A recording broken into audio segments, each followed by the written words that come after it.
Parce que c'est une femme, elle mesure 5 pieds 1, elle pèse 110 livres, mais c'est un bébé d'1 an là, qui écoute Caillou, Dora, puis qui me fait des câlins, puis que je nourris, puis que je lave, puis que je change de couche. Puis je m'en occupe comme un petit bébé. C'est pour ça que je l'appelle mon bébé Jumbo.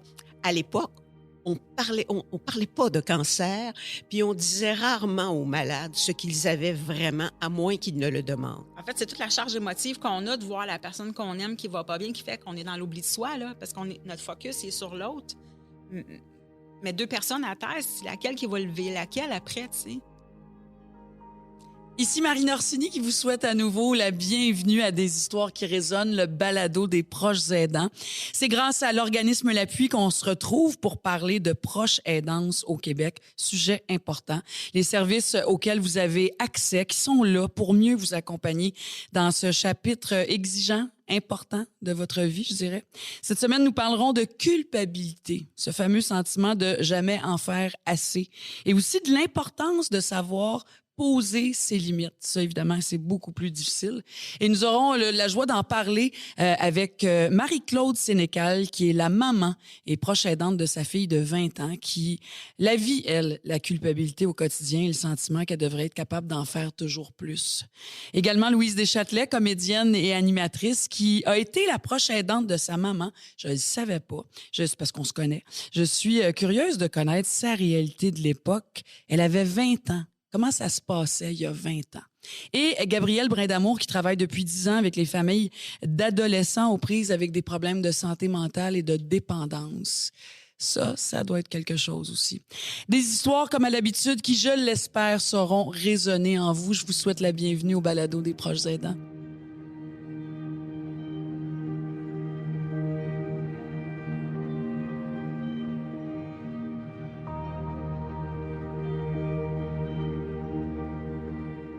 Marie-Claude Sénécal est la maman de Joanie, qui a aujourd'hui 20 ans, qui est atteinte d'une maladie très rare, paraît-il, environ 200 cas dans le monde entier de répertoriés. Marie-Claude, bonjour. Bonjour. Je suis contente que vous soyez là. On s'y met à jaser tout de suite en rentrant. J'ai fait « Attendez, il faut commencer à parler tout de suite. On va partir nos enregistrements. » C'est quoi le collagène 4A1? C'est ça la maladie rare de Joanie? Oui, col 4A1 et plein d'autres chiffres. Là. Oui. Bien, ça implique que nos vaisseaux sanguins sont protégés par des gaines. Oui. Elle, sa gaine est déficiente. Donc, elle est molle, donc ça ne protège pas ses vaisseaux sanguins. En gros, c'est un peu ça. Oui. Puis ça a fait en sorte qu'elle a eu des hémorragies cérébrales à la naissance. Et bien, elle a des atteintes cérébrales, donc elle ne parle pas, elle ne marche pas, elle porte des couches, je la nourris en purée. Moi, je l'appelle mon bébé Jumbo. Jumbo? Oui. Pourquoi Jumbo? Bien, parce que c'est une femme, elle mesure 5 pieds 1, elle pèse 110 livres, mais c'est un bébé d'1 an là, qui écoute Caillou, Dora, puis qui me fait des câlins, puis que je nourris, puis que je lave, puis que je change de couche. Puis je m'en occupe comme un petit bébé. C'est pour ça que je l'appelle mon bébé Jumbo. Vous disiez en arrivant, j'ai une autre fille qui est plus vieille. Fait que Joanie, ça n'a pas été votre première. Vous avez eu une première fille qui, elle, n'a pas mon autre fille, mon autre fille, elle est nutritionniste à l'Université de Montréal, super intelligente, en pleine forme, en pleine santé. Oui. Puis Joanie, elle, c'est une mutation génétique qu'elle s'est faite toute seule, comme une grande fille. Papa et moi, on n'a pas la maladie, mais Joanie, elle s'est fait ça dans sa mutation génétique. Ouais. OK. Et je trouve ça charmant. En même temps, ça dit beaucoup. Vous dites, Joanie, c'est ma petite PME. Oui, parce qu'avec Joanie vient plein de choses. Hein? Premièrement, il faut que tu gères la structure gouvernementale de 0 à 18 ans. Puis à partir de 18 ans, ben, elle renaît, parce qu'à 18 ans, il n'y a plus rien qui existe. Parce que quand tu étais enfant, elle était sur certains programmes. Puis à 18 ans, c'est une adulte. C'est toujours ça le problème, en fait. Hein? C'est rendu dans l'âge adulte que tout change. Là. C'est de mieux en mieux, je dirais. Les structures sont en train de s'améliorer, mais c'est quand même pas parfait. Là. Mais je dis que c'est une PME parce que je dois gérer... moi, je travaille, je suis enseignante, donc je vais travailler à l'extérieur. Bon, ben, il faut quand même que Joanie va à l'école. Il y a une gardienne lors du retour de l'école. Il y a des gens pour m'aider le matin si moi je dois partir. Il paraît que vous avez 3 cycles de gardienne par jour. Ouais. Par jour? Oui, c'est ça. Puis tout ça relève, tu payes de 3 façons. Il y a une façon que c'est par le chèque emploi-service qui vient du CLSC. L'autre, c'est un nouveau programme qui existe depuis quelques années. C'est le soutien à la famille. C'est une autre façon de payer. Puis la troisième façon, c'est de ma poche à moi. Là, c'est une PME. Oui, c'est ça. Il faut que tu engages les gens. Là, il y en a une qui tombe enceinte, très préventif, il faut que tu engages quelqu'un d'autre. C'est une PME que tu gères avec les rendez-vous médicaux, les appareillages, il y a de tout, là, le fauteuil roulant, quand ça brise, faut que ça se fasse réparer, camion adapté, l'accessibilité au domicile. Est-ce que vous avez un conjoint qui est là, qui est encore là? Non.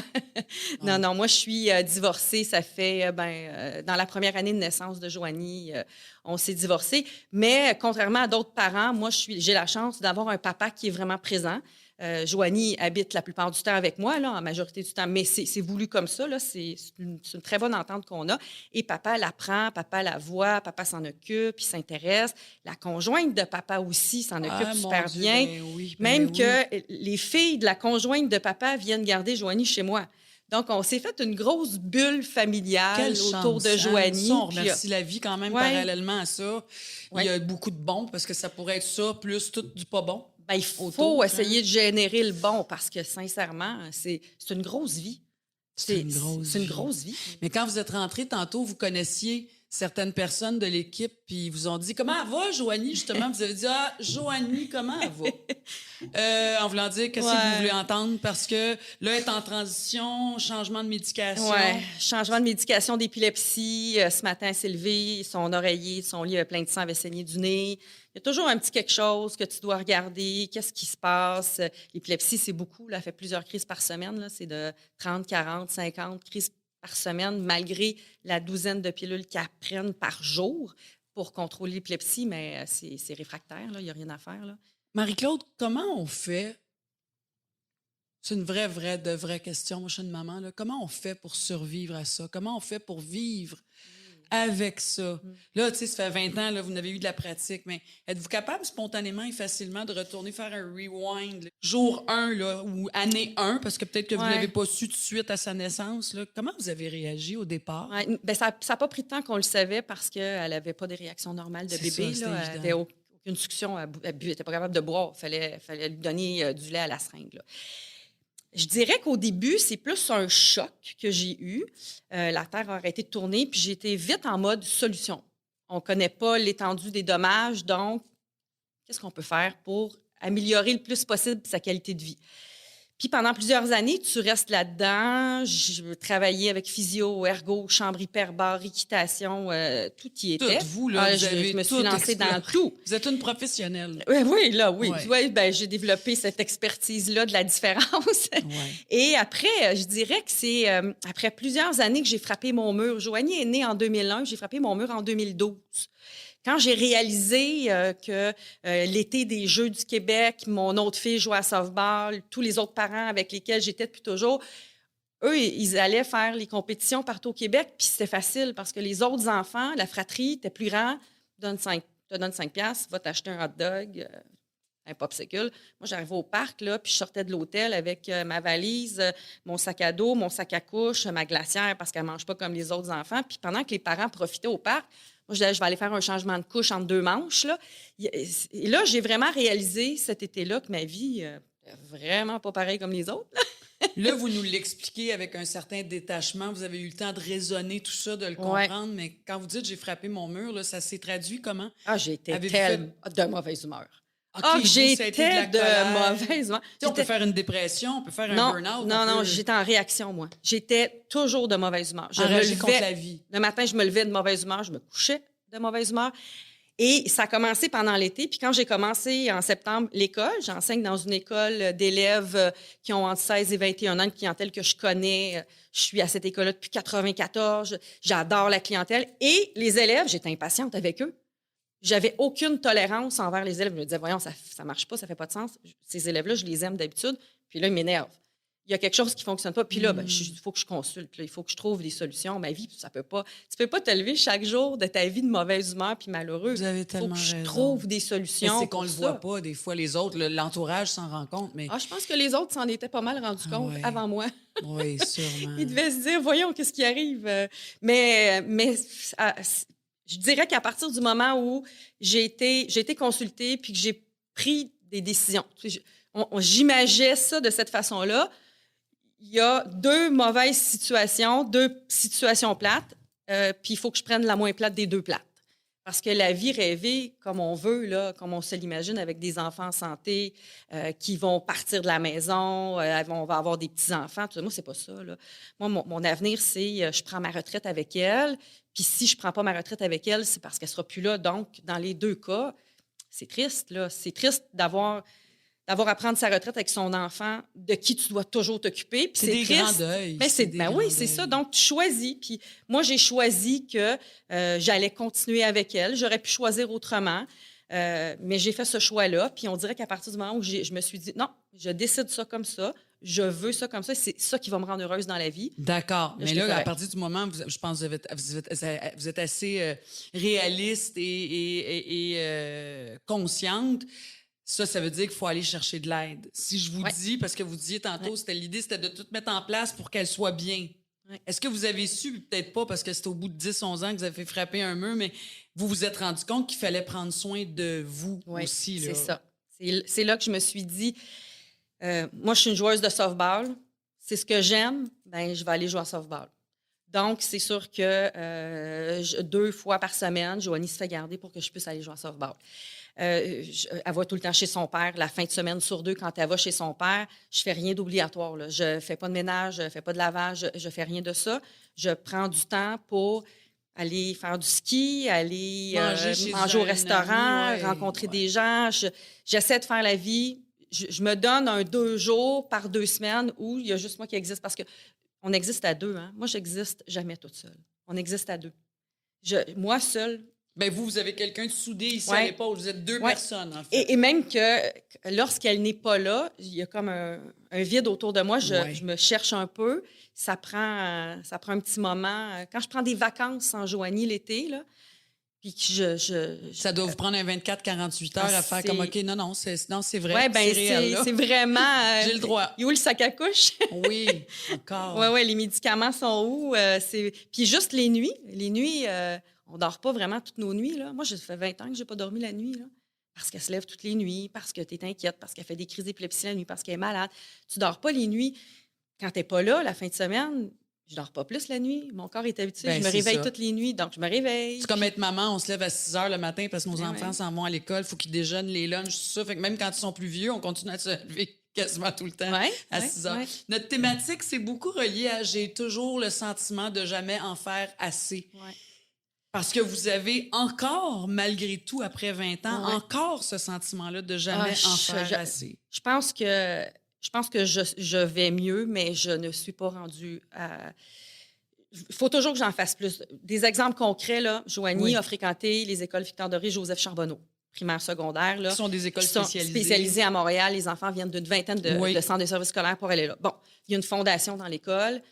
Ben, j'ai été pendant 15 ans sur la fondation de l'école, puis j'étais présidente de la fondation, puis j'essayais de ramasser le plus d'argent possible pour faire en sorte d'acheter plein de matériel pour que les enfants soient bien dans l'école. C'est ma façon d'intégrer le milieu, de faire partie de son univers à elle. Puis c'est toujours, mais là, je pourrais... Oui, mais là, je connais quelqu'un qui... Ça n'arrête jamais. Et là, on arrive à 21 ans, puis il n'y a plus de scolarisation. Là, je fais quoi à 21 ans? Soit que j'arrête de travailler pour m'occuper temps plein de Joanie, ou bien que je la place.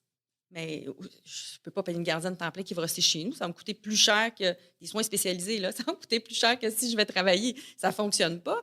Et là... Mais revenons justement ce mot-là, la placer. Oui, non, je ne peux pas. Je ne juge tellement pas les parents qui le font. Parce que ces parents-là, s'ils le font... En fait, il n'y a pas un parent qui a envie de placer son enfant. Ben non, j'en doute pas. Quand un parent le fait, c'est parce qu'il est à bout de souffle, il est au bout de ses limites, puis c'est qu'il va être malade s'il ne le fait pas. Mais chaque parent qui place son enfant a un petit sentiment de nostalgie, de tristesse profond.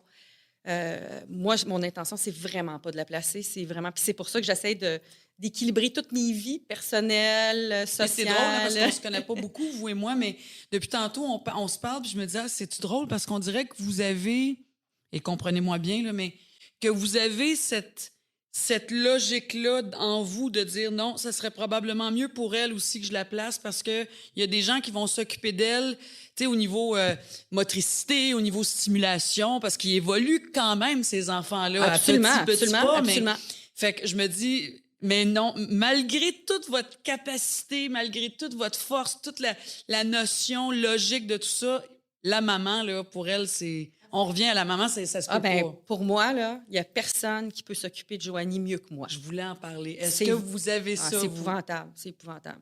Il n'y a personne qui la connaît plus que moi. Il n'y a personne qui peut mieux s'en occuper que moi. Et à 21 ans, je me suis dit, il faut trouver quelque chose qui va faire en sorte qu'elle va continuer de se développer, d'évoluer, d'être bien. J'ai travaillé avec le gouvernement à ouvrir une école 21 ans. Puis la première école 21 ans pour les élèves lourdement handicapés, c'est ouvert à Montréal depuis novembre 2020. C'est le ministre Carman qui est sur le dossier. C'est vous qui êtes à l'origine de ça? Moi, avec 3 autres parents. Ouais, on est 4 parents. On a travaillé sur le dossier depuis 2017. Et là, c'est ouvert, c'est en évaluation, on travaille pour en faire ouvrir d'autres.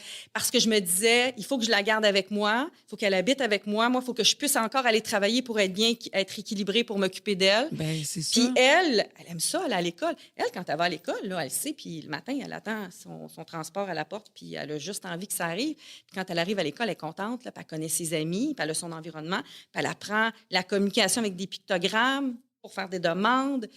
Elle aussi, elle a sa vie, elle a son univers. Ben, c'est pour ça, c'est ça. Je dis, mais vous, évidemment, votre enfant, je veux dire, elle est très consciente. Hein? Maman, elle sait c'est qui maman. Oui, là, tout à fait. Si maman n'est pas là, il y a une différence, Oui, j'imagine. oui, tout à fait. Fait que c'est sûr que là, peut-être de parler d'un placement éventuel, c'est sûr que ça pourrait peut-être l'affecter beaucoup. Parce qu'en même temps, dans ces maisons-là ou dans ces lieux-là, il y a des ergothérapeutes, il y a tellement de monde pour les stimulations, continuer à les faire évoluer.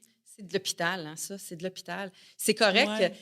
Par exemple, si on prend une personne âgée qui fait un AVC, qui va aller en centre de réadaptation, ça va durer un moment, mais c'est pas toute une vie. Tu peux pas passer ta vie à être dans un milieu qui est pas familial, puis qui est toujours de la stimulation, puis des nouvelles personnes, puis des nouvelles routines. C'est pas ça. C'est la vie, c'est pas ça. Là. Ma fille, elle a une vie chez moi, avec ses affaires, ses amis, son univers, sa grande sœur, ses sorties, ses jeux, ses activités à elle, ses émissions de télé, son chanteur préféré.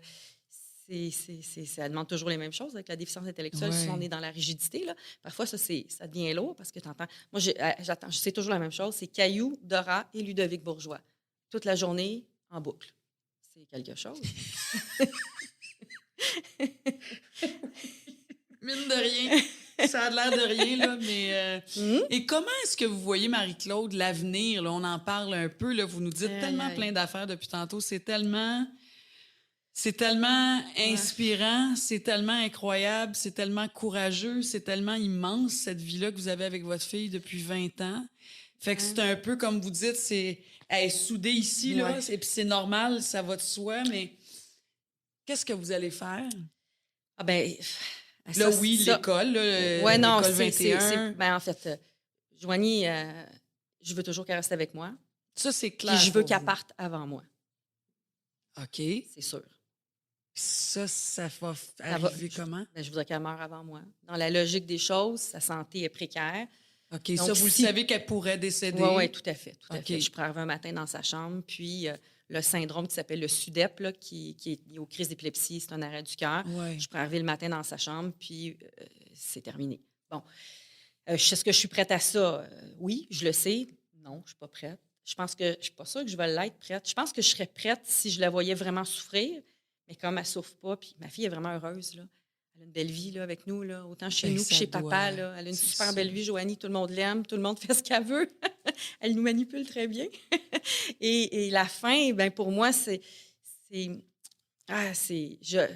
c'est plate, là, mais je savais pas comment vivre avec elle. Puis je me dis, il va falloir qu'elle m'apprenne à vivre sans elle. Parce que j'aime mieux une vie compliquée avec Joanie qu'une vie simple sans Joanie. Je le vois, là, les gens autour de moi, les gens de 50 ans comme moi, là, je les vois avec les grands-enfants, je la vois, leur vie. Là. Je sais que je n'ai pas la même vie qu'eux, mais je ne la veux pas, leur vie. Parce que si j'ai leur vie, ça veut dire que Joanie n'est plus là. Si Joanie n'est plus là, moi, je deviens totalement malheureuse. Et je sais que ce sera un chemin que je devrais faire. Mais pour son bien-être, vous voyez, c'est les parents là, d'enfants là, lourdement handicapés, là, les parents d'enfants handicapés, là, on pense tous la même chose. On veut tellement qu'ils soient bien, qu'ils soient heureux. On veut tellement, ils passent tellement avant nous qu'on est même prête à faire le deuil de notre enfant pour être sûr qu'ils vont être heureux. Il n'y a pas un parent qui veut faire le deuil de son enfant. Là. Non plus, ça ne me tente pas. Mais pour être sûr qu'elle va être bien, là, qu'elle soit bien dans la vie, là, je suis prête à le faire. Mais c'est ça. on est toujours en train de se dire, qu'est-ce que je peux faire pour qu'elle soit bien? Qu'est-ce qu'elle peut faire? Bon, là, je pourrais l'envoyer dans un camp de jour. Je suis extrêmement émue de vous écouter depuis tantôt, là. C'est incroyable d'entendre une maman qui dit « J'ai appris à vivre avec elle, mais il va falloir qu'elle m'apprenne à vivre sans elle. » Oui, c'est vraiment ça. Ouais. Puis ça va être un vide immense. Je vais essayer d'appliquer mon syndrome de la sécheuse que j'applique. C'est quoi ça? Ben, je dis toujours que des fois, quand on va dans la sécheuse puis qu'on n'est pas bien, ben, on tourne trop longtemps. Puis on sait quand un vêtement tourne trop longtemps, il sent fripper. Hein? Oui. Ben, c'est ça. Mais des fois, quand on essaie de se réajuster, on tourne trop longtemps dans la sécheuse, puis on ressort de là, on est frippé, on est obligé de retourner dans la laveuse pour aller se faire sécher. Je me dis, j'ai l'impression que je vais être obligée de retourner dans la laveuse, me mouiller un peu pour être capable de ressortir indemne de tout ça. Parce que je sais que tout le monde qui vit autour de moi, tout le monde le sait. Là, Joanie, c'est tout. Je fais tout avec Joanie. Là, avec la pandémie, moins, mais moi, je vais faire mon épicerie avec Joanie, là, parce qu'elle aime ça, faire l'épicerie, parce qu'elle aime ça remplir J'imagine juste de l'embarquer dans l'auto, tout ça, c'est un processus exigeant. Puis tu pousses le fauteuil, tu tires le panier. Là, tu es dans les fruits et légumes, puis on en remplit un, puis on en remplit deux. Puis si vous deviez, Marie-Claude, parce que nul n'est à l'abri, mais vous tombez malade demain, on vous dit il vous reste 6 mois à vivre. Ouais. Non, ça n'arrivera pas. C'est comme ça que je pense. Parce que si je pense ça, je ne dormirai plus jamais. Je l'ai déjà pensé, ça. Mais ça crée une anxiété épouvantable. Parce que ça se peut pas. Tu peux pas chaque jour te dire OK, il faut pas que je sois malade, il faut pas que. Je me dis, ça n'arrivera pas. Puis, sincèrement, depuis 20 ans, à chaque fois que je me suis butée à un obstacle, j'ai toujours trouvé des solutions. Puis je me dis, ben si ça arrive, je vais trouver une autre solution. J'ai toujours trouvé des solutions depuis 20 ans. Pas toujours des Est-ce que vous êtes de celles, Marie-Claude, qui croyait qu'on vit les épreuves, qu'on a la capacité de vivre dans notre vie? Tu sais, on dit des fois, la vie m'a envoyé cet enfant-là. Est-ce que vous avez été capable de vous raisonner à ça dans votre vie? Si la vie m'a envoyé Joanie, c'est parce que j'avais ça à vivre. Je sais pas. C'est réconfortant de se dire ça. OK. Mais je suis pas sûre que c'est vrai. Parce que des fois, il y a des parents qui sont plus capables, puis ils sont obligés d'abandonner parce que physiquement, moralement, mentalement, ils sont plus capables. Puis pourquoi ils l'ont eu, cette épreuve-là, eux? Puis moi, ça va, là, je suis capable de le gérer, mais le parent qui est plus capable de le gérer, pourquoi il a eu cette épreuve-là, lui, s'il était plus capable de le gérer? Je sais pas. Je trouve que c'est peut-être un peu réconfortant de se dire ça, mais moi aussi, il y a des journées que je me dis, ouais, hein, il me semble qu'on aurait passé par-dessus celle-là. Là. Des fois, là, il y a des hospitalisations, là, je me disais, OK, ça fait en 2017, là, au bout de 7 semaines d'hospitalisation, je me dis, il me semble qu'on ferait d'autres choses autres que de regarder En terminant, Marie-Claude, est-ce que vous pensez que le fait que vous avez eu la capacité de penser à vous, vous vous êtes imposé de penser aussi à vous, c'est ce qui a fait, en fait, que vous avez survécu et que vous survivez encore avec Joanie? Mais je pense que oui. Je pense que en fait, c'est très difficile, mais je pense qu'il faut trouver un équilibre entre le travail, entre Joanie, j'ai la chance d'avoir un autre enfant. C'est pas tous les parents qui ont la chance de vivre la vie d'un enfant régulier. Là. Je pense qu'il faut vraiment toutes ces vies, on a plusieurs vies, toutes nos vies, si on est capable de les équilibrer un peu, ça fait en sorte qu'on s'en sort mieux. C'est sûr que le contenant de vie Joanie, c'est le plus rempli. Ouais. Mais fois... votre verre à vous aussi. Ben, j'essaie pas vide, votre verre, là. Puis il faut pas... Non, en fait, vous rappelez qu'il faut pas qu'il soit vide, votre verre. Ben, c'est là le défi. Parce que c'est ça qui fait que vous êtes une meilleure maman aussi auprès de Joanie. Mais c'est là le défi. Parce que si vous êtes toujours dans la colère, puis dans la tristesse, puis dans la déception... À un moment donné, on ne peut plus supporter ça. Mais j'ai la chance d'avoir une bonne joie de vivre. Oui, vous avez de l'énergie pour 10, là, pour 100, j'ai cette chance-là. Puis j'essaie de mettre à profit mon énergie pour faire changer les choses. Oui, bien, ça s'use quand on vieillit, c'est sûr. Ouais. Et c'est pour ça que là, je mène moins de combats qu'avant. Et j'accepte plus de choses chez Joanie. Tu fais des deuils de, bon, ben, elle ne parlera pas, bon, ben, elle ne marchera pas. Et au lieu d'aller contre-courant, tu vis avec la situation au lieu de. Puis vous avez eu la capacité d'aller chercher les outils.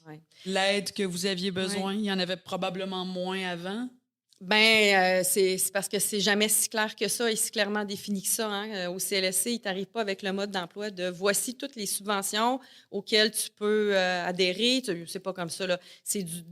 Faut que tu sois curieux, puis il faut que tu cherches, puis il faut organisé, puis les parents qui sont moins structurés, c'est moins facile. Puis c'est pour ça qu'il y a de plus en plus des organismes comme l'Appui, comme l'Étoile de Pachot, qui s'occupent des familles pour donner un coup de main pour répondre aux besoins des familles. Mais en quelque part, ça revient toujours à soi. Qu'est-ce que moi, j'ai de besoin pour être heureux, pour être heureuse dans ma vie? Puis ils le disent, il faut comprendre d'abord la maladie. Hein, à la base, OK, ça a l'air de ça, là. Fait que ça me prendrait ça. Ça, c'est la base de comprendre.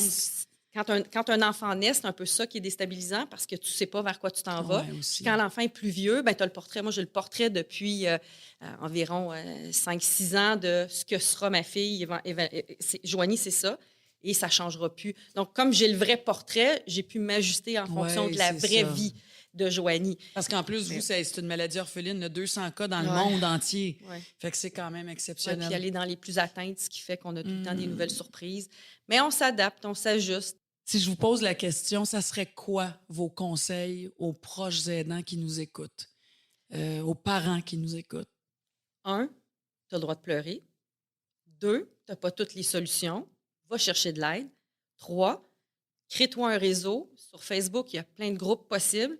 Va chercher des gens qui pensent comme toi. 4, ne reste pas que dans ça. Va à l'extérieur de ça, vivre la vie normale, puis reviens vers les gens qui sont comme toi pour te conforter dans tes trucs à toi. Et surtout, va demander toute l'aide qui existe aux différents gouvernements, aux différents organismes pour être capable de te créer un quotidien qui va te permettre de bien vivre une vie, un semblant de vie normale, comme j'appelle, puis d'être bien, puis d'être équilibré là-dedans.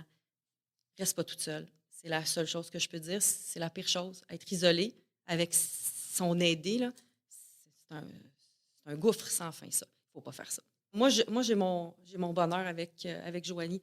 Moi, j'ai une belle vie avec Joanie. J'ai ma routine avec Joanie. On fait nos activités, on fait nos sorties. On se fait des vacances d'été avec des familles, avec ses amis à elle. Donc, on est des parents d'enfants handicapés. On se planifie des vacances, puis des vraies vacances, là, à l'hôtel. On se trouve des endroits où il y a des plages, où il y a des hippocampes, puis il y a des rampes pour se rendre jusqu'à la plage. C'est organisé. C'est ça. Donc, on se fait une vie qui est belle, pareil, malgré tout. Mais parfois, l'équilibre peut être fragile. C'est évident, puis avec raison. Déjà, de vous regarder puis de vous voir debout, 20 ans, c'est quand même exceptionnel. Marie-Claude, donc ça, je ne sais pas si votre Joanie, sûrement qu'elle vous le dit ou elle vous le traduit d'une façon que vous ressentez, très certainement, mais je pense qu'elle doit se trouver bien chanceuse d'avoir une maman et un papa comme vous. Puis merci, c'est tellement touchant, inspirant. C'est vraiment inspirant de vous entendre. Puis je suis certaine que les familles, les parents qui nous écoutent, qui vous regardent en plus parce qu'on peut vous voir, je trouve que ça doit soulager, ça doit rassurer à quelque part. Merci. Merci. Puis si Joanie était là, elle pointerait son cœur sur sa table de communication pour dire « je t'aime ». Ah, mon Dieu, vous lui donnerez un gros bec de notre part, OK? Merci beaucoup d'être venu.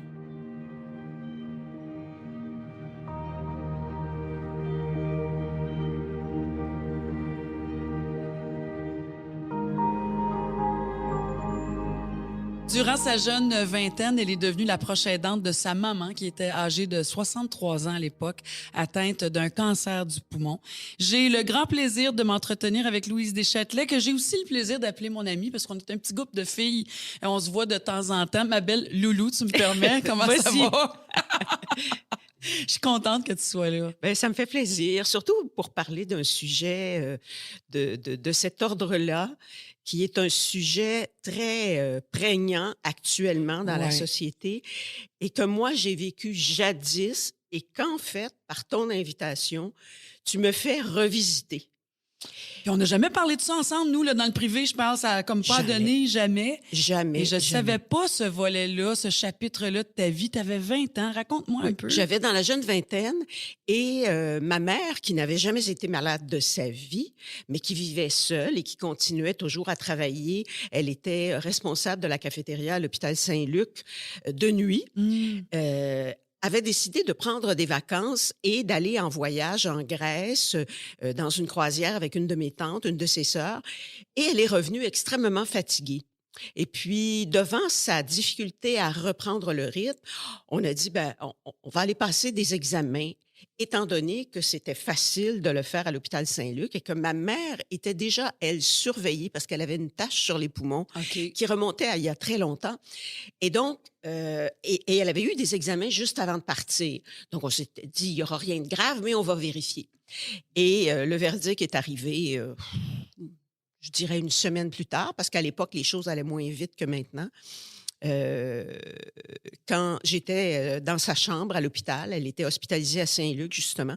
J'étais dans sa chambre à l'hôpital et le médecin est venu la voir pour lui parler. Puis il a dit, « Vous êtes la fille de madame? » J'ai dit, « Oui. » Il dit, « Je voudrais vous voir seule à seule dans le couloir. » Alors, moi, je suis sortie. À l'époque, on parlait pas de cancer, puis on disait rarement aux malades ce qu'ils avaient vraiment, à moins qu'ils ne le demandent. On le disait aux membres de la famille, là, Oui. le mari, la fille, oui. Exactement. Et là, il m'a dit, votre mère, elle a un cancer du poumon. C'est ajouté à la tâche qu'elle avait avant, mais qui n'était pas vivante. C'est ajouté des métastases. Et là, ça a essaimé partout. En un temps record, parce que les examens qu'elle avait passés précédemment, c'était, je te dirais, 8 à 9 mois avant ce moment-là. Et j'ai dit, mais quel est le verdict pour ma mère? Il dit, on va faire des traitements de radiothérapie, mais votre mère a pour un maximum de 8 mois à 1 an de vie. Puis là, vous me dites ça à moi, est-ce que vous allez le lui dire à elle? Il dit, si elle ne me le demande pas, je ne lui dis pas. Hey, ça, c'est incroyable quand même. Alors, mais c'était la méthode de l'époque. Et ça ne pourrait plus se voir aujourd'hui. Et donc, moi, je suis restée avec ça. J'ai fait venir mon frère, je lui ai exposé ça. Puis mon frère était tellement dans le déni que pour lui, c'était pas vrai. Sa mère était éternelle. Puis il n'a pas voulu m'entendre. Et tout de suite, je dirais, elle a continué à vivre chez elle, mais comme elle était très fatiguée, j'ai senti... Pas longtemps après, elle est allée vivre chez toi. Ah oui, parce qu'elle n'était pas capable d'aller travailler comme elle voulait le faire, mais elle était même plus capable de s'occuper d'elle-même. Elle a périclité très vite.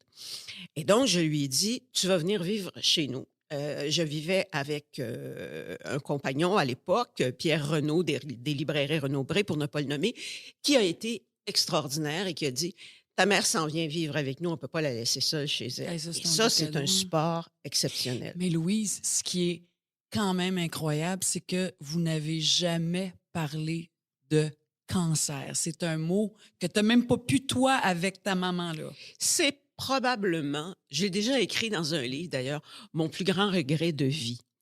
Je n'ai jamais été capable de transcender le secret parce que ma mère n'en parlait jamais. Quand elle parlait de ce qu'elle avait, elle disait ma maladie. J'allais avec elle au traitement de radiothérapie, j'étais tout le temps avec elle, à part des moments où je travaillais. Et jamais elle n'a prononcé ce mot-là. Et quand ses sœurs venaient, c'était pareil. Je leur demandais, est-ce qu'elle vous a dit ce qu'elle pense avoir? Elle n'a jamais prononcé. C'était tabou. C'était tabou, puis elle avait peur. Je crois qu'elle avait très, très peur. Très peur de mourir, très peur de ce qu'elle avait, puis elle préférait ne pas en parler. Puis à l'époque, j'ai pas été capable. Je m'en veux. Respecter ça en même temps. C'était Ben comme de oui. trahir quelque chose que d'imposer, de dire, maman, tu le sais, tu as un cancer, puis là, il faudrait qu'on en parle. Ouais. Tu penses quoi? Pour toi, c'était un peu d'être... C'était pas faisable. Ouais, C'était pas faisable. Et je te dirais 3 mois plus tard, elle m'a dit, j'aimerais ça retourner chez moi, vivre un peu dans mon appartement. On l'a ramenée chez elle, ça n'a même pas duré 1 semaine. Je me suis rendu compte que d'un, elle se faisait pas à manger. Elle ne faisait qu'une chose, à manger, du sucre à la crème. Elle avait toujours adoré ça. Elle se faisait des lèches frites de sucre à la crème et elle ne mangeait que ça. Quoi dire à quelqu'un dont on sait qu'elle va mourir? Ne fais pas ça, ça se dit pas. Et là, on l'a ramenée chez nous, puis petit à petit, les problèmes de respiration sont arrivés et les problèmes d'absorption d'aliments sont arrivés. Alors, c'est très difficile. Puis il n'y avait aucune forme d'aide à cette époque-là. On ne pouvait pas se faire conseiller. Mais j'allais dire, comme proche aidante, là, ça a été quoi ton expérience? Oui, c'est ta mère, t'es sa fille, mais tu sais, par rapport à des services, justement, là, il y a longtemps. Il n'y en avait pas. Les CLSC n'existaient pas encore. Alors, il y avait juste les cliniques paroissiales ou les cliniques de quartier, petites cliniques. Donc, moi, quand ma mère allait très mal, j'appelais le 911, puis l'ambulance venait la chercher, il l'amenait à l'hôpital, puis 2 jours après, il la ressortait. Parce qu'à la même époque, il y avait une grève dans le milieu hospitalier, des grèves perlées d'infirmières, d'assistantes infirmières. Oui, c'est ça. Toi, t'as vécu ça, Oui. là. Alors, il ne pouvait pas la garder, il ne voulait pas la garder. Il disait, votre mère va mieux, ramenez-la chez vous. Il la shootait, comme on peut dire, à l'oxygène, puis il me la renvoyait à la maison. Jusqu'au jour où elle ne pouvait plus respirer du tout. Puis là, on s'est bien rendu compte, Pierre-Renaud et moi, qu'elle ne passerait pas au travers. Tu sais, il n'y avait plus rien qui passait, ni nourriture, ni eau. Et elle est morte, elle est entrée à l'hôpital, elle est morte 4 jours plus tard. Vraiment, Je pense que c'est ça, ça a duré comme 8 mois de radiothérapie et elle est décédée. Décédée, oui. Et ça a été, je te dirais, une expérience à la fois extraordinaire parce que j'avais pas vécu depuis longtemps aussi proche de ma mère et j'avais jamais vu mon conjoint de l'époque être aussi gentil avec même pas sa propre mère. Ça dit beaucoup Oui. dans ces moments-là. La librairie était pas très loin de notre résidence.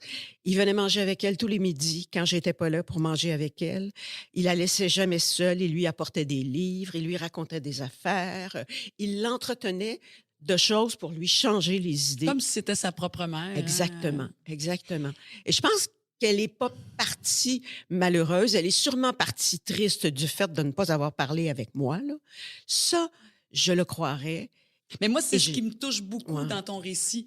C'est toute cette pudeur, ce tabou, ce non-dit. Puis même si on est en 2022, il y a des gens qui nous écoutent, là, des proches aidants, que ce soit avec un conjoint, qui ne parlent pas de la maladie, qui ne veulent pas entendre parler de la maladie, ou que l'aidant se sent incapable. Il y a plein d'affaires là-dedans. Hein. Ça existe encore, ça. Ah ben oui, mais si on savait le bien que ça fait à soi-même et à la personne aidée de dire des vrais mots, on ne s'abstiendrait jamais de faire ça. C'est pourquoi j'ai autant regretté, parce que c'est thérapeutique.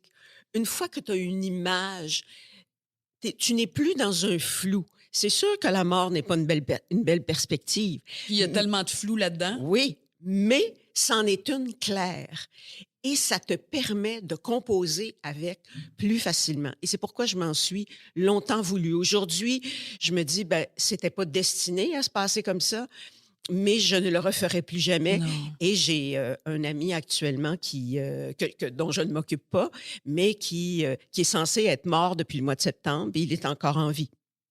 Et je le vois régulièrement et on parle de sa mort, on parle de sa maladie, on parle de ses émotions. Puis c'est un homme, là, c'est même pas une femme. On peut pas dire qu'il y a affinité pour ce genre de sujet-là avec les hommes. Eh bien, on en parle. Et c'est très, comment je te dirais, c'est très aidant. Tellement, de juste me trouver les mots. Puis j'irais plus loin, Louise. Est-ce que tu dirais que ton courrier du cœur, tu sais, avec le Journal de Montréal, est-ce que ça, puis ça fait longtemps, là, ça fait quoi, 20 ans que tu fais ça? 20 ans. J'avais pas réalisé que ça faisait 20 ans que tu faisais ça. Dirais-tu que ce courrier du cœur-là t'a quand même permis, justement, de faire, gars, je vais trouver une autre façon de mettre des mots sur les choses dans la vie, parce que c'est ça que tu fais via ton courrier Exactement. du cœur. Et c'est pour ça, c'est probablement pour ça que la vie m'a menée vers ça. C'est peut-être à cause d'une difficulté personnelle, d'une retenue personnelle que j'avais. D'une éducation. L'éducation. Hein? J'ai appris à développer ce côté-là. Et malheureusement, dans ce courrier-là, il y a des cas pas mal plus pathétiques que le mien et celui de ma mère. Et les gens se confient. Tu les aides à mettre des mots sur ça. Et Dieu sait que les proches aidants, puis dans toutes les sphères, là, pas juste pour des gens qui soignent des cancers. J'ai une amie avec qui je travaille dans une pièce de théâtre actuellement. Elle va garder son père de façon sporadique et son papa est atteint de la maladie d'Alzheimer, mais dans les stades pas précoces, mais à peu près mitoyens. Alors, des bouts, il est là, des bouts, il n'est pas là. Quand elle nous raconte ce qu'elle vit avec son père, et elle dit... Je suis obligée de faire ce passage-là avec mon père parce que je veux l'accompagner, même si je pense qui comprend pas grand-chose de ce que je lui Oui, mais dis. c'est une présence, hein? La voix, même les gens qui sont dans des comas, Oui. ils disent, on leur parle, Oui. ils nous entendent, ça vit là-dedans, là, dans la tête, dans le cœur, puis c'est riche. Puis oui, j'imagine, c'est pas pour rien, donc, que ça fait 20 ans que tu fais le courrier du cœur du Journal de Montréal. Quelle richesse. Ma belle Louise, t'es tellement fine d'être venue. Là, écoute, tu nous as permis de replonger dans ton passé, qui est quand même tu sais, tu dis, c'est une des choses que j'ai regrettées dans ma vie avec ma mère. Ah oui, fait oui, que... oui. Indiscutablement. Ouais. Alors, je le dis aux gens dans le courrier, parlez avec vos malades, parlez avec ceux dont vous vous occupez. C'est ce que tu veux dire là, aux aidants qui nous écoutent les aujourd'hui. aidants, dites-leur la vérité. Puis quand vous êtes au bout du rouleau, dites-le aussi. Dites-le, je suis épuisée, Oui. mais ça me fait plaisir d'être avec toi et je vais t'accompagner jusqu'au bout. Mais sache qu'il y a des jours, ça se peut que j'ai des sautes d'humeur, ça se peut que je manifeste ma fatigue. Oui, parce qu'on se sent tellement désarmé. Hein, on veut aider, puis on peut pas, on est limité, on comprend pas. On a-tu le droit de faire ça? On n'a pas le droit de faire ça. Là, t'as pas le droit, tu peux pas. On est en colère en dedans parce que tout est limité. La personne qu'on aime est limitée. Nous, on est limité comme personne aidante, aimante, comme membre de la famille. C'est très difficile pour tout le monde. Puis Dieu sait comment une fois, juste une petite étincelle qui s'allume entre les deux personnes. Ah, c'est magique. C'est magique, puis en même temps, ça peut être difficile. Alors, profitez de cette petite flamme-là, puis tisser le lien à jamais.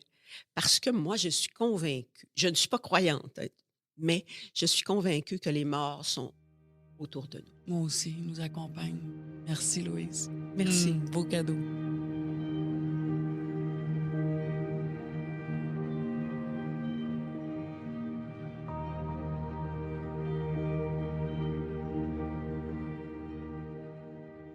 Elle travaille depuis bientôt 10 ans auprès d'adolescents et leurs familles, des jeunes qui ont des problèmes de santé mentale, des problèmes de dépendance. Elle a, paraît-il, une grande expérience en ce qui touche la proche aidance.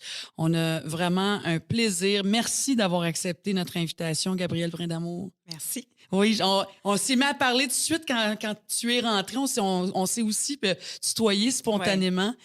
Et je te disais ton titre exact, tu es intervenante sociale. Oui, c'est la terminologie. Oui, tout ça. Oui. La terminologie qu'on utilise beaucoup, c'est intervenant psychosocial. Oui. Peu importe le diplôme qu'on a obtenu. Oui. Puis moi, personnellement, je suis aussi chargée de cours en éducation spécialisée. OK. Et on s'est mis à parler de faire ça dans la vie, choisir un métier comme celui-là. Tu m'as spontanément dit, ça change une vie. C'est clair. Ça change notre façon de réfléchir la vie, ça change notre façon de vivre notre vie, puis ça change nos relations avec nos proches aussi. Parce que tu deviens comme, j'ai le goût de dire une source d'influence, mais tu n'interagis plus de la même façon parce que tes perceptions, tu sais, c'est un genre de médecine conscient. Oui, toutes tes perceptions changent d'un bout à l'autre. Fait que tes relations sont teintées de ça, c'est sûr et certain. Puis c'est ce qu'on essaie d'enseigner aussi aux proches. Hein? Oui, aux proches aidants. Puis parlons-en, parce que toi, vous dites que les proches aidants, donc parents, famille, frères, sœurs, ont de la difficulté à se prendre en charge eux-mêmes. Donc, c'est pas évident de prendre en charge un enfant qui est en difficulté. C'est complexe, tout ça, là. Bien, c'est très complexe. Puis c'est d'autant plus complexe, dépendamment du lien qu'on entretient. Tu sais, les parents, d'emblée, ils ont un peu le sentiment... Ça vient comme un peu avec je vous dis, la job de parent où tu es responsable de l'autre. Puis c'est dur là, de saisir la ligne où c'est beau, l'autre personne, c'est une personne à part entière, c'est un adulte. Puis quand la maladie mentale elle s'insère là-dedans, je vais le mettre comme ça, quand ça s'insère, ben l'autre personne a tendance aussi à avoir plus besoin d'aide. Le sens de cette responsabilité-là ne fait que s'accroître, puis ça devient presque limite une obligation. Mais dans d'autres types de relations, comme par exemple quand c'est un conjoint, bien là, on va vouloir surcompenser. Puis quand on est l'enfant d'eux, bien là, on se dit, bien si ça se fait pas, ça rajoute du fardeau à mon parent, fait que je vais le faire. Là, on appelle souvent ça des enfants parentifiés. Mais si on est le frère ou la... Parentifié, j'adore ça, OK. C'est un terme qu'on utilise beaucoup. Oui. Mais si on est un frère ou une sœur, mais ça aussi, ça vient changer la donne, parce qu'on a moins peut-être le sentiment d'obligation ou de responsabilité envers l'autre. Une certaine distance. Il y a quelque chose qui est là. Mais on s'inquiète pour nos parents quand même qui sont en train de s'inquiéter, cette personne-là. Puis ce qu'on voit beaucoup, ça va être beaucoup un sentiment de culpabilité. Quand toi, tu vas super bien, tu réussis à l'école, ta vie va bien, tu as une vie professionnelle, une vie active, tu es en amour, tout est petit guidou. Puis ton frère ou ta sœur, c'est tout le contraire. Fait que cette espèce de j'ai vraiment droit, moi, à ça? C'est Ben injuste. oui, culpabilité. Fait que là, il ne faut pas que tu prennes trop de place dans la famille. Fait que dépendamment des liens, fait que la prise en charge personnelle va aussi être affectée par le lien avec l'autre personne. Absolument. Parce que les gens, ils ont pour la plupart, en tout cas, nos membres de l'entourage, ils ont une vie standard. Il faut qu'ils aillent travailler, il faut qu'ils payent leur compte. Ça Il faut arrête aussi pas, qu'ils ça. s'inquiètent, qu'ils aient au rendez-vous chez le psychiatre, puis chez le médecin. Puis Comment départager tout ça, en fait. Puis il paraît qu'il y a un sentiment aussi qui peut facilement s'installer, c'est la codépendance ouais. qui peut se développer, donc entre l'aider et l'aidant. Je vais platement dire que c'est un peu un classique. Il y a cette espèce de non-dit entre les deux personnes où tu dépends un peu comme de mon aide pour mieux fonctionner et pour me sentir plus utile ou en tout cas me sentir... Important, oui, utile, je fais attention à ces mots-là parce que les gens réagissent des fois quand on dit ça. Mais significatif, important, impliqué, engagé, déculpabilisé, tout plein de termes différents, dépendamment des gens, mais il faut que tu me renvoies. Faut que moi aussi, je sois... je dépends un peu de toi qui dépend de moi pour que dans cette dynamique-là, on puisse tu dépends de moi garder... pour t'aider, puis quand tu vas bien, ben je vais dépendre de toi parce que là, tu vas... C'est tout ça aussi. Ça crée ça. Ce que je lisais, c'est qu'en donnant à l'autre, on a le sentiment de prendre soin de soi aussi. Il y a des gens beaucoup de gens pour qui ça fait ça. Parce qu'on s'inquiète des gens qu'on aime. Hein? Pas besoin d'avoir un problème de santé mentale. Là. Ça suffit d'aimer quelqu'un. Oui. Pour que si cette personne-là ne va pas bien, on s'inquiète. Bien, ce sentiment-là, il va avoir un impact sur moi psychologiquement, puis sur moi physiquement, puis sur toute ma routine de vie. Fait que du moment que je t'aide à aller mieux, ben moi aussi, je vais mieux. Ça, on entend ça souvent. Ce qu'on entend beaucoup, c'est qu'il faut qu'il aille bien pour que j'aille bien. Ben oui. Mais comme nos enfants, quand nos enfants sont heureux, on est heureux. Ouais. Mais c'est pas ce qu'on prône.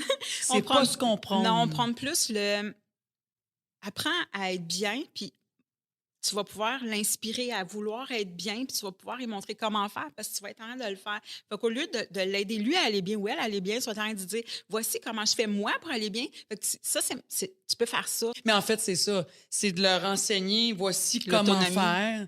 Ça touche à l'autonomie. L'autonomie, c'est pas juste être capable de gérer son budget, hein? Ouais. C'est être capable de s'autoréguler. Ce qui est très difficile quand on a un problème de santé mentale. Oui. Nos responsabilités, mettre les choses à leur place. Faut que je fasse ça. Faut que je m'occupe de ça. Payer mon loyer, payer mon électricité, je reçois un chèque. Ouais. Tout organiser la vie, en fait. Hein? Toutes les perceptions qui gravitent autour de ça, comme toi étant une victime, des fois c'est le cas, des fois c'est une perception, puis la ligne est mince, mais ça fait réagir les gens différemment par rapport à ce qu'on perçoit de toi. Ça peut créer toutes sortes de dynamiques familiales. C'est difficile sur les familles puis les membres de l'entourage parce que c'est pas tout le monde qui a la même perception. Non, comme un père et une mère, là, justement, si on parle d'un adolescent là, qui a des problèmes de santé mentale ou de consommation, de dépendance, peu importe, c'est pas tout le temps que les deux parents sont d'accord. Le père ou la mère, là, peu importe, va dire non, tu laisse-les faire, laisse-les aller. L'autre va dire non, on va surprotéger. Ça défait ça aussi, là, ça affecte ça, ces liens-là aussi. On parlait tantôt, on faisait référence avec la pandémie et tout ça. Puis on se disait, mon Dieu, hein, vous avez dû pas chômer pendant la pandémie. Et là, on commence à se déconfiner, mais en fait, c'est encore plus intense le fait qu'on se déconfine. Là. Bien, pour nos membres de l'entourage, oui. Puis encore là, ça dépend du lien. Parce que si tu vis avec la personne, eux, le confinement, c'était pas facile. Fait que c'est plus eux qu'on a aidés. Mais en même temps, ils ne pouvaient pas nécessairement toujours nous contacter. Quand tu es toutes pris dans la même maison, tu sais, je vais appeler quelqu'un ou c'est compliqué. Ceux qui ne vivent pas avec, c'est pendant la période de déconfinement, ce qu'on était aperçu dans les 2 dernières années, c'était ça. Pendant la période de déconfinement, là, ils ont accès à « wow, ça a dégringolé pendant je ne sais plus combien de semaines ou de mois. Je n'ai pas été témoin de ça. » Puis là, je me rends compte qu'ils étaient en pleine psychose. Bien, il faut qu'on agisse avec urgence immédiatement. Fait que ça a créé une irrégularité. Je pense que c'est le bon terme. Désorganisation, une irrégularité. Ouais, c'est une pas, inconstance. Elle a créé ça, même dans la demande d'aide. Oui. Vous dites aussi, il paraît, selon les données, un proche aidant a ses propres besoins puis il doit les considérer. Puis ça c'est général, là, qu'on parle de santé mentale ou pas. Peu importe le rôle ou le contexte dans lequel on se retrouve comme proche aidant, c'est très difficile. Puis on réussit pas souvent ou pas tellement. Pas toujours, c'est ça. Pas toujours. Effectivement. Le don de soi, c'est une valeur qui a été beaucoup mise de l'avant aussi en tout cas pendant de très nombreuses années. C'est bien vu de se donner au détriment ou pour l'autre. Il y a une partie que c'est ça, puis il y a une partie aussi où il y a toute cette perception-là où si moi, je vais bien puis je suis capable, mais ça va un peu de soi que je vais me décentrer de moi puis je vais m'occuper de toi parce que tu es tellement plus en besoin que moi. Alors que si les deux apprennent à s'occuper de soi, ben les deux vont trouver une certaine forme d'équilibre. Je ne dis pas que ça va être parfait, mais ça, que ça soit santé physique ou mentale, là, au final, on est à la même place où en fait, c'est toute la charge émotive qu'on a de voir la personne qu'on aime qui ne va pas bien, qui fait qu'on est dans l'oubli de soi, là, parce que notre focus est sur l'autre. Mais deux personnes à terre, c'est laquelle qui va lever laquelle après, tu sais. Ouais. On en prend une qui est debout pour tendre la main à l'autre, là. Fait et c'est pour ça que prendre soin de soi en tant que proche, c'est archi important. Quand les membres de l'entourage comprennent que ça peut créer de la culpabilité à long terme chez ton proche, que tu t'es épuisé pour en prendre soin. Oui. Là, ça vient comme ordonner le droit à exister. C'est qu'il n'y a pas juste l'autre personne. Puis ça, la charge va être plus forte si tu es la seule personne qu'on considère le proche aidant. Si vous êtes 18, c'est bien différent que si tu es toi. Fait qu'il y a plein de facteurs, mais prendre soin de soi, c'est vu comme quelque chose qui est égoïste. Oui, bien, c'est justement, puis vous m'amenez exactement où je veux aller. La société là, dans laquelle on vit, là, on juge ça. Notre perception quand on regarde ça. On a beau être en 2022, je pense qu'il y a encore ça. Souvent, et je pense c'est souvent ce que le monde va penser aussi. Hein? On a une sensibilité face à ça. Ce que ma famille va penser, que justement, là, non, j'ai du temps de répit, puis en fin de semaine, je m'en vais dans un chalet avec mon amoureux ou peu importe, ma soeur, mon frère. Puis l'enfant va être à un endroit X. Ça peut être chez un frère ou une sœur aussi, là, juste ailleurs dans la famille. Tout à fait. C'est beaucoup, hein? On se juge soi, mais on pense qu'on se fait juger aussi. Là. C'est comme un cercle vicieux. Ouais. Ça existe encore, ça. Ça existe encore. Ça existe. Puis est-ce qu'on juge comme société? Ça dépend qui. Il y a encore des gens qui le font. Je pense que c'est moins présent qu'avant, mais c'est là on change une culture collective. Hein? Ça se fait pas... Oui. Mais tu sais, le fait qu'on parle de plus en plus de ça aussi. Hein? Oui. Tu sais, la santé mentale, la maladie. On vit dans une société, Dieu merci, qui s'ouvre de plus en plus. Puis on a accès à des émissions de télé, radio où on parle de ça. Mais de plus en plus, c'est ce qu'on essaie de faire aussi avec notre balado, c'est de dire aux gens, tu as le droit de prendre un temps de répit. Tu dois prendre soin de toi. Bien, c'est tellement parfait. Moi, je te donne le job d'intervenante à soir parce que c'est exactement... Non, mais pas vrai. Parce que c'est exactement ce qu'il faut qu'on apprenne. On a des droits, nous autres aussi. Peu importe t'es qui dans la vie, tu as le droit de prendre soin de toi puis tu as le droit au plaisir. Oui, c'est un autre droit, ça, qu'on a de la misère. Tu sais, quand quelqu'un est souffrant autour de toi, là, peu importe c'est quoi sa souffrance, là, bien, tout devient très, très sérieux tout d'un coup. Puis le plaisir, là, c'est comme inapproprié. Puis ça, sur le plan social, on le voit encore. On l'a vu dans la pandémie, là, sans dire qui exactement, là, mais c'était très sérieux. Puis là, si tu faisais une blague, c'était vu comme, ou si tu avais du fun, ou si tu dansais, c'était vu comme inapproprié parce que les temps sont sérieux. Mais le plaisir, c'est ce qui va venir aussi contrebalancer un peu tout ton flot affectif qui est comme juste vraiment trop lourd. On ne donne pas le droit au plaisir. Fait que le droit au repos, le droit au plaisir, c'est difficile parce que tout est fait qu'on sérieux. pense à soi. Hein? En tout cas, c'est comme ça que c'est perçu. Ouais. Tu n'as pas le droit de penser à toi, peu importe. Parce que lui ou elle souffre. C'est la vieille philosophie. Humain, là, qui, mais c'est humain. C'est humain, c'est essentiel. Ça. Ben oui, hein? C'est humain de penser que c'est pas correct, mais en même temps, c'est humain d'avoir c'est des besoins. C'est essentiel. C'est le mot que tu as utilisé. C'est des besoins. Effectivement. L'évolution au niveau de l'offre de services. Veut pas, là, on parle de santé mentale, en fait. Là, fait qu'il faut davantage diversifier les offres de services. Ça fait, une dizaine d'années, mais je pense que ça fait très longtemps que tu es dans le milieu. Est-ce que toi, tu as vu... c'est quoi, Gabrielle, l'évolution que tu as vue à ce niveau-là? Là? Toi, dans ton milieu, toi, les outils que tu as, toi, pour aider les familles à s'aider ou pour équiper les familles, en fait? Bien, il y a eu beaucoup de choses au fil des ans. Là, ça se développe, ça évolue beaucoup. Puis plein de gens qui ont une belle visibilité, comme plein d'artistes qui ont des belles visibilités, qui en parlent ouvertement. Ça aussi, ça fait une grosse différence parce que ça déstigmatise. Fait que ça, une des choses qui a beaucoup évolué, c'est qu'on est beaucoup plus en prévention qu'en intervention. Bon, on fait les deux, mais on se rend compte que prévenir, ça marche pour vrai, c'est important. Oui. Puis, on commence à diversifier l'offre de services. Tu sais, longtemps, on a pensé santé mentale, ça prend un psychiatre. Oui, parfois. Puis Oui, parfois, pas systématiquement. qu'un mais psychiatre, non. parfois pas nécessairement. Est-ce que ça prend qu'un psychologue? Ben, parfois non. Un tu sais. médecin, parfois oui. Parfois un médecin, parfois un éducateur Une spécialisé, médication, parfois un ici, parent aidant. ouais. Tu sais, il y a tellement de gens qui ont des expertises différentes. Puis ça, c'est ce qui évolue le plus, je pense, depuis les... Tu sais, des organismes comme le nôtre, ça fait 30 ans que ça existe. Puis je pense que c'est une des choses qui évolue, c'est qu'on commence à comprendre c'est quoi, premièrement, les organismes communautaires. Puis les organismes communautaires se sont professionnalisés aussi. On n'est plus juste dans le parent aidant, on est beaucoup dans... Il y a plein de différents professionnels qui travaillent dans ces organismes-là, qui offrent une forme d'intervention qui diffère du réseau, puis qui est complémentaire. C'est pas, ça faut-tu qu'il y ait là ou là, il faut probablement qu'il y ait tout partout, finalement. Ça, j'aime ça, Oui. c'est complémentaire. C'est complémentaire. Puis quand on va adopter cette prise de position-là, je pense que ça va faciliter la vie de beaucoup, beaucoup de gens.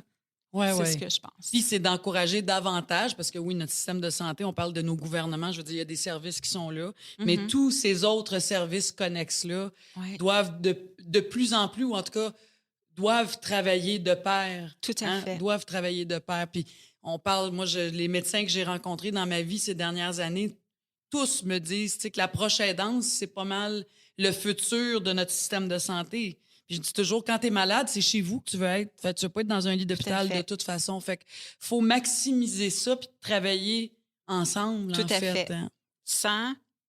Sans déplacer un fardeau. C'est ça l'enjeu. Sans déplacer un fardeau. Ben, c'est l'enjeu, à mon avis. Parce que si tout repose sur le proche aidant, ben, le proche aidant est la personne suivante qui cogne à la porte à l'hôpital. Et là, on tourne en rond. Fait que faut pas déplacer... Ben, le fardeau, c'est pas le bon terme. Faut pas déplacer la charge. Faut la redistribuer. C'est bien différent. Puis cette personne-là aussi, elle va avoir besoin de soutien parce qu'elle a ses propres enjeux, puis elle a les enjeux de l'autre, puis elle a les inquiétudes, puis elle sait pas trop comment s'y prendre, puis c'est pas son métier. Puis, tu sais, on met tout ça ensemble. Fait que là, elle a un sentiment d'imposteur, puis elle a peur de mal faire, puis il y a comme plein d'émotions de prix. Fait que chacun a besoin de l'aide pour arriver à ce que cette personne-là, elle soit chez elle quand elle en a besoin. Oui, puis tu sais, comme le grand problème, je pense, de tous les proches aidants, on a tous fait ça ou on va tous faire ça, c'est de penser qu'on peut porter tous les chapeaux. C'est impossible.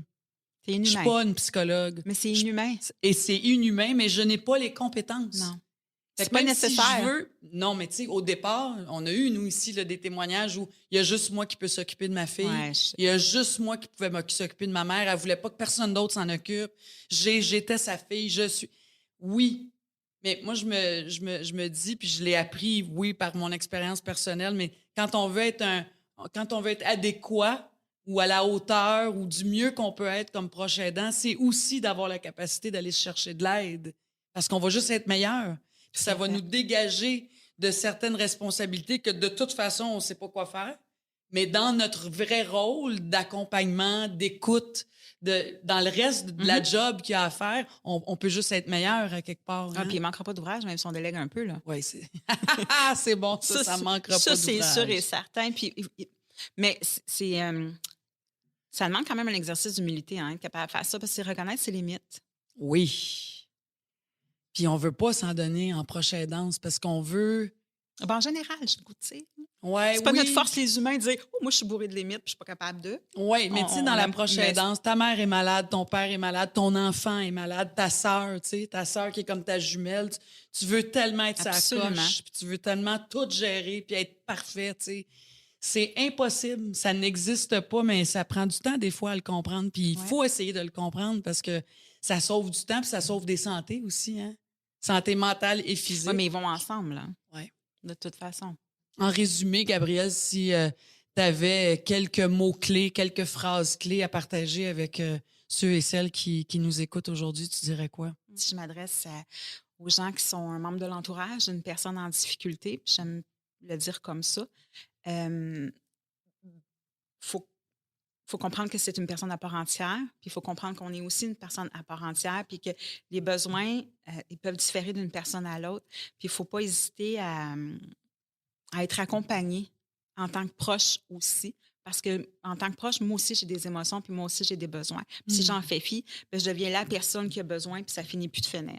Ça, c'est le message que j'aurais à passer aux proches. À monsieur, madame, tout le monde, c'est d'essayer j'aurais le goût de dire de diversifier, de s'ouvrir en tout cas aux différentes formes d'aide qui existent dans la vie, puis d'être sensibilisé au fait que parfois c'est hors du contrôle de quelqu'un, ce qu'elle vit puis ce qu'elle ressent, puis qu'à tout moment, peu importe si ça semble adéquat ou pas, la personne est en train de faire le meilleur de ce qu'elle peut faire avec qui elle est à ce moment-là. C'est peut-être ça, je pense, mon mot final, c'est rajouter le terme « pour le moment » dans nos pensées, dans nos façons d'exprimer les choses. Souvent, les proches vont nous dire « ouais, mais elle va pas bien, nanana. » Oui, pour le moment. Elle est là-dedans, là, mais ça, c'est pas une fin en soi. Ça On l'oublie, bouge, ça évolue. Ça peut Ouais. régresser, mais c'est en mouvement, tout ça. Hein?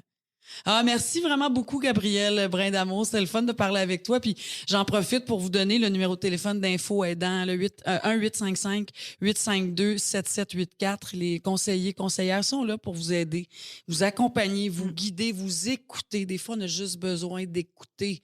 On a besoin de se faire écouter, de vider notre sac de peine, de frustration, de colère, de tout ce qu'on peut vivre, en fait, dans cette situation-là. Parce que tout le monde souffre. Hein?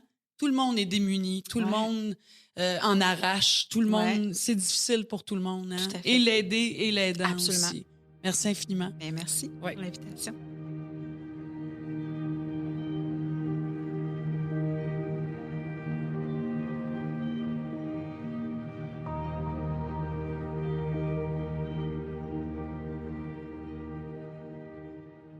Ben, c'est déjà tout pour ce 4e épisode du balado des proches aidants. Hein? Vous avez vu des histoires, des conseils qui résonne, j'espère, en vous, et qui fait que ça nous touche, ça nous parle, ça nous concerne. On se reconnaît, je pense, à travers ça à chaque fois. Je veux remercier sincèrement mes invités, Marie-Claude, Louise et Gabrielle, pour leur générosité, leur ouverture de cœur, leur savoir-faire aussi. C'est des conseils qui sont si précieux. J'aime toujours vous rappeler que si vous avez besoin d'aide, si jamais ça vous fait penser à quelqu'un de votre entourage, les sujets qu'on aborde, qui ont besoin d'aide, qui ont besoin d'être accompagnés ou d'être écoutés, je l'ai dit tantôt, mais je le répète, vous pouvez appeler à Info Aidant. C'est le 1-855-852-7784.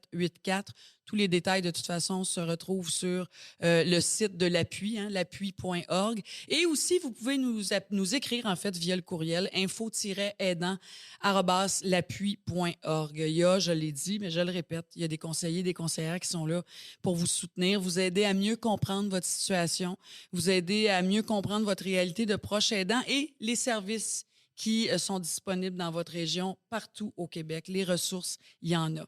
L'idée, en fait, c'est qu'on veut vous aider à écouter, à comprendre de la meilleure façon possible. Puis des fois, c'est de constater, je pense que j'ai besoin d'aide. Et si jamais le cœur vous en dit, que vous avez envie de partager votre histoire avec nous, ça aussi, ça nous ferait plaisir. On aime vous lire, puis ça pourrait être le fun de se retrouver ensemble ici sur le plateau. Alors, je vous souhaite une belle journée. On se retrouve bientôt avec le prochain épisode qui va aborder le sujet de la relation aidé-aidant. C'est vraiment une nouvelle relation dans notre vie avec, on pourrait dire, ses bouleversements, ses habitudes, ses changements. Changements de rôle aussi. Ça change notre rôle bien souvent dans notre vie, dans notre situation, dans notre réalité. Alors, au grand plaisir de se retrouver. À très bientôt. Prenez soin de vous. Ici Marie Narcigny. À bientôt.